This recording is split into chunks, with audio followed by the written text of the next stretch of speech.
दक्षिण कोरिया आणि अमेरिकेने एक युद्ध सराव सुरू केल्यानंतर शेजारच्या उत्तर कोरियाने दुसऱ्याच दिवशी समुद्रात एकाच वेळी 10 बॅलिस्टिक मिसाईल सोडलेत.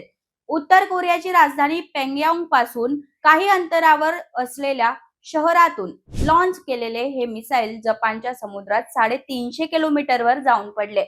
उत्तर कोरियाचे मिसाईल ज्या ठिकाणी डागले गेले तो जपानच्या समुद्रातील विशेष वित्तीय झोन म्हणून पाहिला जातो आणि याचे हादरे थेट टोकियोपर्यंत जाणवणंही स्वाभाविक होतं.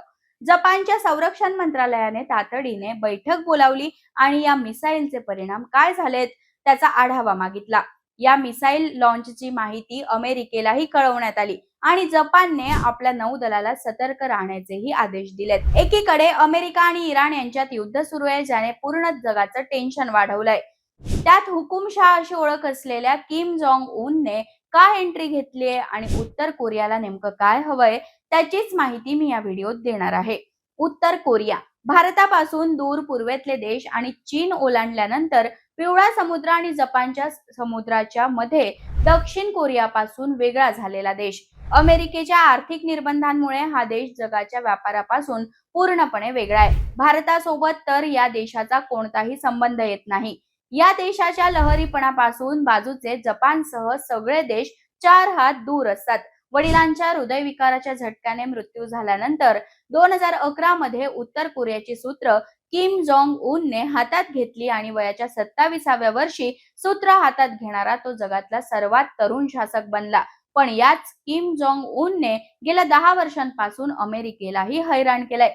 कोरियन युद्धानंतर वेगळा झालेला दक्षिण कोरिया हा लोकशाही असलेला अमेरिकेचा मित्र देश आहे आणि दक्षिण कोरियाच्या सुरक्षेसाठी अमेरिका कायम आग्रही राहिली आहे. उत्तर कोरियाने गेल्या काही वर्षात मोठ्या प्रमाणात अणुबॉम्ब तयार केलेत आणि त्याच्या चाचण्याही केल्यात.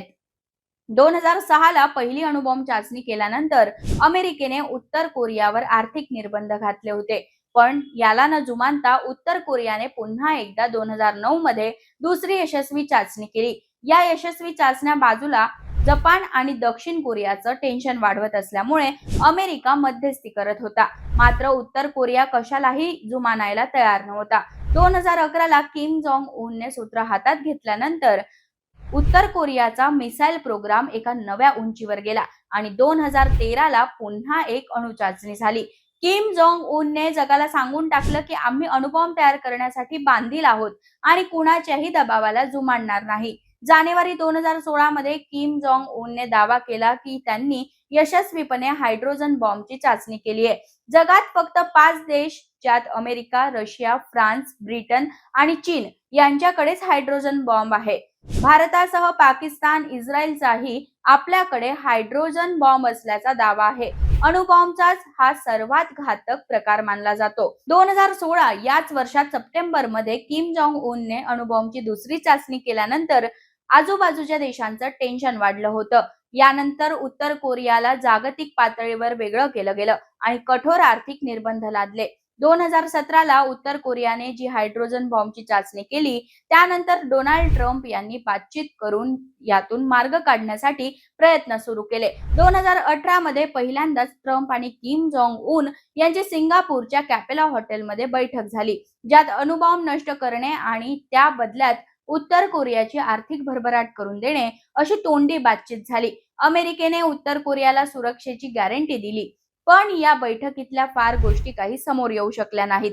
2019 ला पुन्हा एकदा व्हिएतनाम मधील हनोईत भेट झाली, मात्र यातूनही ठोस असं काही समोर आलं नाही. 2020 मध्ये डोनाल्ड ट्रम्प हे स्वतः उत्तर कोरियाच्या सैन्य नसलेल्या भागात जाऊन आले आणि असं करणारे ते पहिले अमेरिकेचे राष्ट्राध्यक्ष ठरले. पण उत्तर कोरियाने काय ट्रम्प यांना जे हवंय ते मिळू दिलं नाही.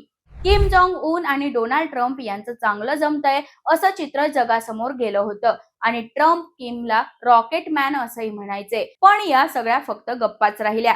याचा परिणाम म्हणून उत्तर कोरियाने आपली अणुबॉम्ब चाचणी सुरूच ठेवली. आर्थिकदृष्ट्या जगापासून वेगळं केलेल्या उत्तर कोरियाने रशिया आणि चीन सोबत जुळवून घेतलं आणि अमेरिकेच्या नाकावर टिच्चून अणुबॉम्ब तयार केला. आता प्रश्न उरतो, किम जोंग उनने इराण युद्ध सुरू असताना एकदाच 10 मिसाईल का सोडलेत?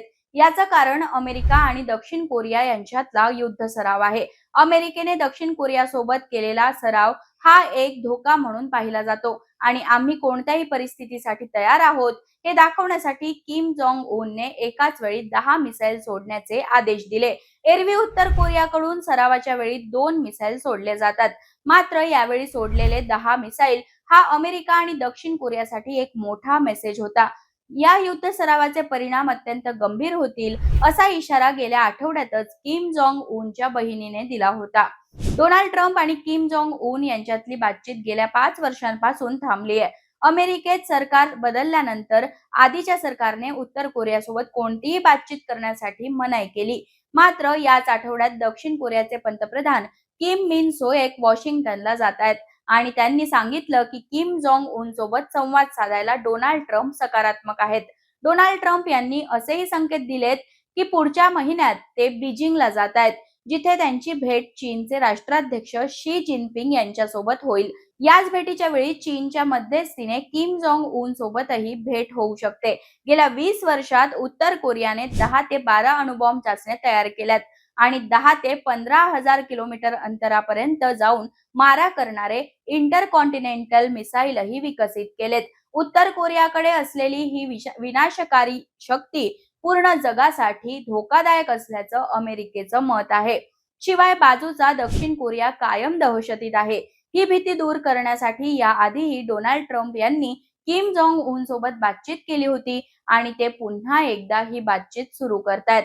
उत्तर कोरियावर सध्या प्रचंड मोठे आर्थिक निर्बंध आहेत आणि जगातला कोणताही देश उत्तर कोरियासोबत व्यापार करत नाही. उत्तर कोरियाचा जो काही व्यापार होतो तो फक्त चीन, रशिया सोबतच.